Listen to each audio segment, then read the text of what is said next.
kasih gitu ya. Walaupun aku ini maaf aku pakai kacamata ya, bukan apa-apa, bukan sok-sok ini, mataku lagi sakit, bukan mata pencarian, mata benerku sampai sakit merah, jadi aku pakai ini, pakai kacamata, maaf ya. Nah aku pikir aku ke Bang Deo dulu deh, karena Bang Deo kan kalau memberikan tentang pemahaman hukum dia kan jelas tuntas gitu ya, karena aku sering juga ngeliatin Bang Deo tuh, YouTube-nya, jadi aku ya boleh dibilang aku suka nih gue, jelas nih dia. Jadi gue malam ini gue kejar Bang Deo ada di sini, ya gue kejar ke sini malam-malam, padahal gue sebenarnya lagi sakit, dari tadi tuh gue sakit. Gue tanya, Bang ada waktu nggak Bang? Ada waktunya sedikit ya, gue datang dulu. Ngomong-ngomong tentang yang kejadian aku kemarin Bang, kejadian aku kemarin, sebenarnya aku dihajar di depan umum. Aku waktu itu lagi memakai baju adat yang aku pakai waktu itu, kebayanya adalah keraton Kuto, kebaya Kuto, dan bawahnya aku pakai songket dari Sumatera. Nah aku berdiri di situ tidak hanya diwawancara, dan aku bersama orang film-filmnya Nikita Mirzani yang Sirik Bang. Waktu itu premiernya film Nikita Mirzani Sirik. Nah situ kita dikenakan wardrobe warna hitam, dress code warna hitam. Nah tiba-tiba aku lagi jadi sederetan pemain-pemain sama sutradara, terus ada Bang Fahmi, ada aku, kita baru sebelah juga Bang Fahmi, aku baru ngobrol, tiba-tiba aku kaget, di sebelah kanan aku ada orang teriak di sana, Tessa, anjeng lo gitu. Aku kaget dan aku nggak siap, jujur aku lagi melongo aja kerjaku situ Bang, aku melongo aja tuh. Terus karena dia nunjuk muka aku, dia nyerang aku, nunjuk muka aku di situ. Nah aku mungkin kalau yang itu, terus aku lihat lagi itu kejadian selama di premier. Terus sampai rumah aku lihat wawancaranya dia, aku di share wawancaranya dia. Di situ dia bilang, satu, dia penggiringan opini, dia bilang aku dua kaki. Dia kan pernah berantem sama Nikita Mirzani 6 tahun. Oh sekarang dia bisa dukung Nikita Mirzani? Jangan percaya kalian, ini orang pinter, ini orang pansos, ini orang main dua kaki gitu. Terus satu lagi, terus dia udah ngomong lagi, dia tuh nggak punya duit, si Tessa, dia jelas banget, si Tessa itu nggak punya duit, nggak mungkin dia nyebar 1000 tiket, bohong gitu katanya, percaya sama gue tuh bohong, dia tuh nggak punya duit, suruh dia ke rumah gue, ke Ragunan minta duit ke gue, kan otomatis gitu. Otomatis itu aku merasa satu, harga diri aku sebagai wanita dilecehkan di depan umum, aku dimarah-marahin, aku diunjuk-unjuk, aku diserbu begini-begini Bang, begitu-begitu. Kalau dia nggak ditahan sama security sana, mungkin terjadi pergumulan, karena di situ aku nggak siap, aku ya namanya aku diunjuk-unjuk, aku ngebalas, untung aku dipegangin sama security juga, atau sama beberapa orang aku gak kenal, aku dipegangin, dia dipegangin, kalau nggak mungkin terjadi pergulatan, karena aku juga nggak terima diunjuk-unjuk gitu loh. Aku nggak kenal, aku jujur aku nggak kenal dia, mungkin dulu pernah permasalahan dulu, itu pun orang lain, aku di situ cuma menengahin dan menjadi saksi, mungkin itu yang bikin dia dendam. Dan di situ pertanyaannya, dia ini siapa nih? Nggak kenal. Sampai sekarang nggak kenal? Enggak. Namanya nggak kenal? Satria namanya. Disebut aja Satria Mulia, katanya raja bangsawan. Oh ya. Nah itu berarti dia ini, si Satria ini kan? Iya itu. Sebut nama boleh Bang? Nggak boleh. Dia juga sebut nama aku kan. Iya. Nah di situ aku gini loh Bang. Aku ini bukan, soalnya aku menyebar tiket itu karena aku peduli. Aku itu aja peduli. Aku memikir gini, aku 6 tahun berantem sama Nikita Mirzani. Aku 6 tahun berantem, jadi aku pikir gini, apa salahnya aku mendukung dia, karena aku ingat sama anak-anaknya, yang adalah anak-anaknya 3 orang gak bisa mencari nafkah. Jadi aku pikir kalau filmnya aku berbagi lah, gak mungkin aku berbagi ke Nikitanya, aku berbagi ke orang-orang yang pecinta Nikita, yang kebetulan masalahnya kan selalu korban skincare overclaim Bang. Jadi aku bilang, siapa yang merasa skincare korban overclaim, aku bukain tiket online, kalian bisa klik seluruh Indonesia, klik di bio-nya aku, bio Instagram aku, bio TikTok aku, bisa diklik. Dan itu yang dia bilang aku bohong, itu yang dia bilang aku nggak punya duit, itu yang dia suruh aku ke rumahnya seperti aku seorang pengemis. Jadi secara tiket itu sudah berjalan Bang, 563 orang sudah mengambil tiket itu, tiket online, itu ada buktinya semua, nanti aku tunjukin. Terus PT-nya yang aku bilang tiket, menyebar tiket itu sudah beredar sekitar 250 orang yang melihat di Instagram. Nah kalau jika dibilang kalau aku itu bohong, sampai hujat-hujatan itu banyak sama aku. Dan sampai kemarin satu hari itu aku benar-benar trauma kalau diwawancara karena aku takut tiba-tiba didatangi diunjuk-unjuk lagi. Sampai trauma itu sebenarnya aku bang kemarin itu.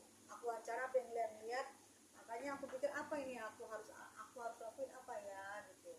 Ya, jadi ini kan ada satu orang namanya Satria Mulia yang setiap aktivitasnya Mbak Tessa kemudian dia dianggap mengganggu. Iya. Mengganggu ini ada mengganggu dengan caci maki, cemooh, ada dengan tindakan-tindakan yang provokatif. Ya. Jadi kalau dalam hukum itu, kalau kita mau pidanakan bisa terkena perbuatan tidak menyenangkan.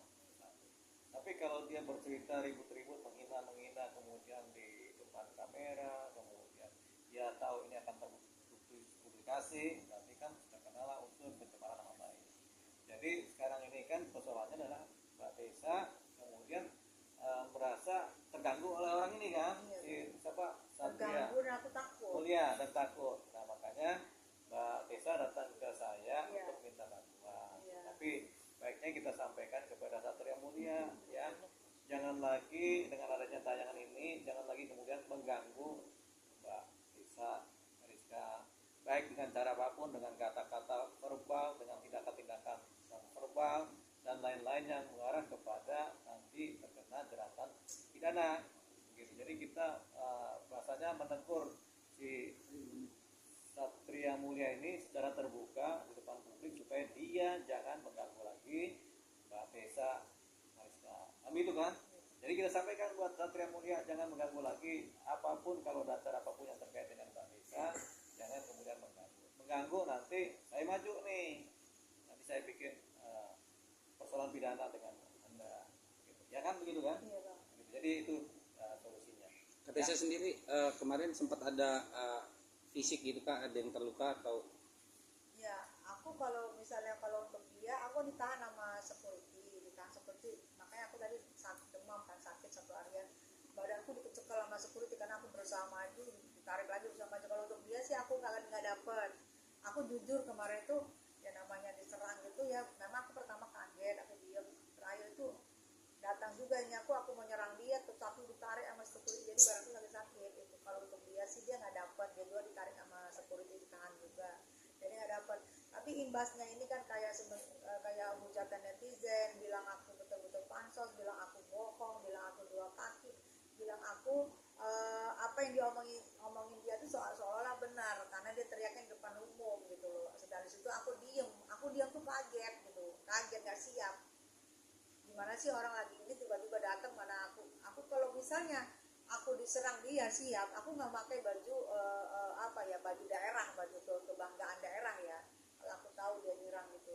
Nah, aku pikir kehormatan aku sebagai wanita jujur ya, kayak dia kayak dilecehkan banget gitu sama dia itu. Kayaknya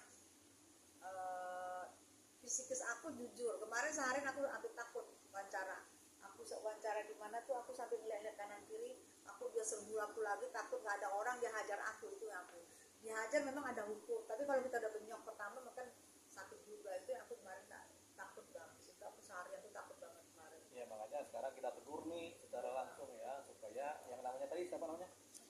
Satria Mulia jangan lagi mengganggu atau berbuat yang kemudian tidak pantas terhadap Mbak Tessa Mariska. Kalau itu lagi dilakukan, Anda akan berhadapan dengan hukum pidana. Mbak Tessa sendiri akan melaporkan kejadian yang kemarin ke pihak berwajib atau seperti apa Mbak Tessa?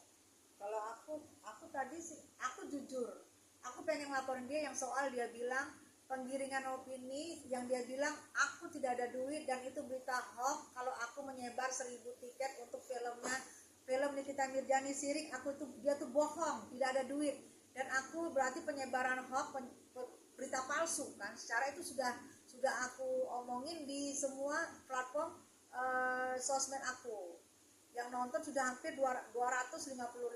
Jadi aku dibilang palsu dan itu dibilang tidak ada. Gue jamin itu tidak ada tiketnya itu. Ya, jadi memang ini kan masuk dalam unsur pencemaran nama baik, ya kan.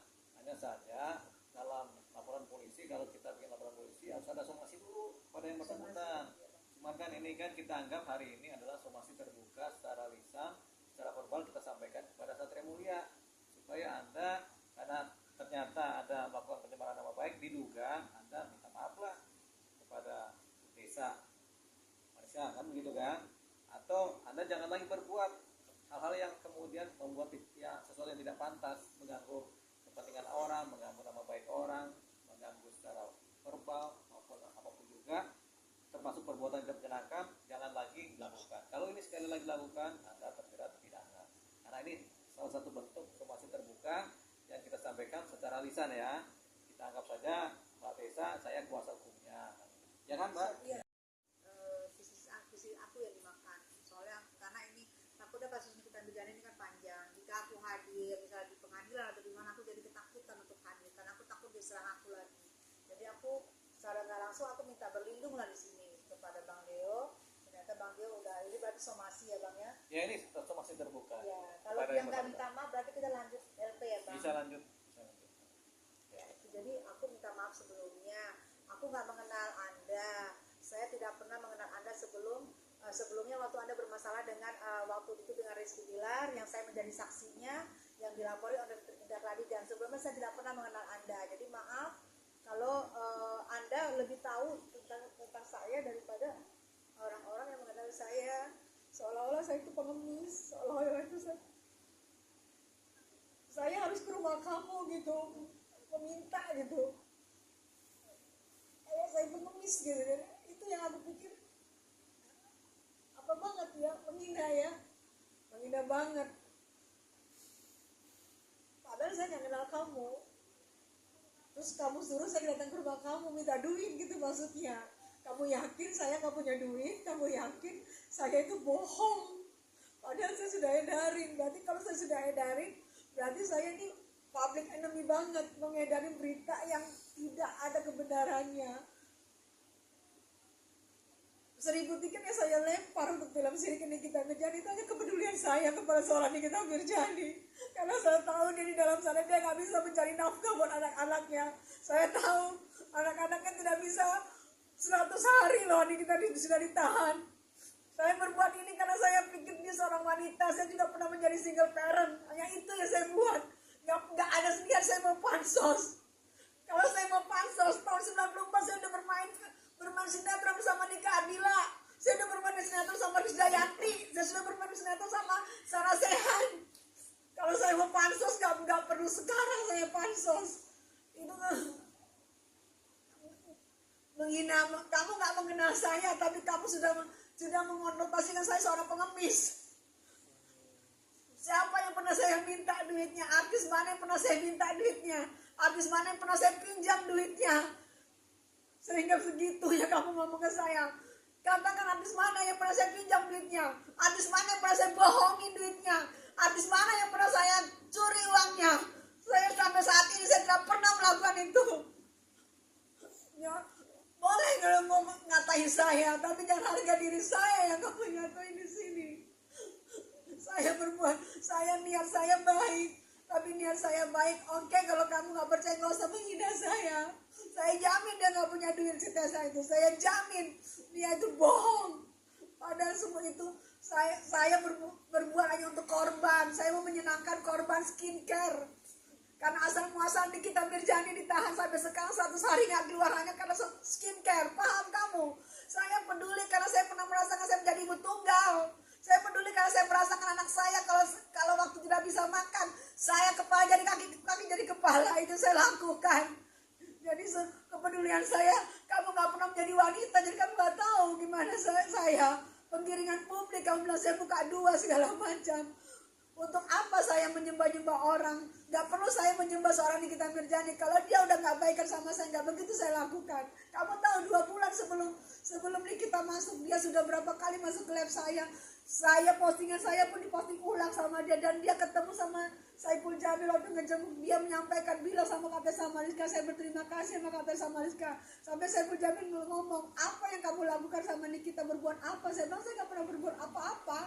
Jadi di saat film dia ini tayang, kalau Sirik dia tayang, saya tidak bisa memberikan apa-apa. Saya memberikan hanya 100.000 tiket karena sepasang mata Nikita Mirjani tidak bisa melihat film itu. Saya wakilkan dengan 1.000 pasang mata yang bisa melihat film mewakili Nikita Mirzani yang menjadi korban stingkat. Hanya itu yang bisa saya lakukan. Jadi itu yang saya pikir, ya terima kasih. Jika ada celah pidana di sini, saya akan tetap lanjut. Saya akan tetap lanjut, Bang, karena harga diri saya di sini, Bang.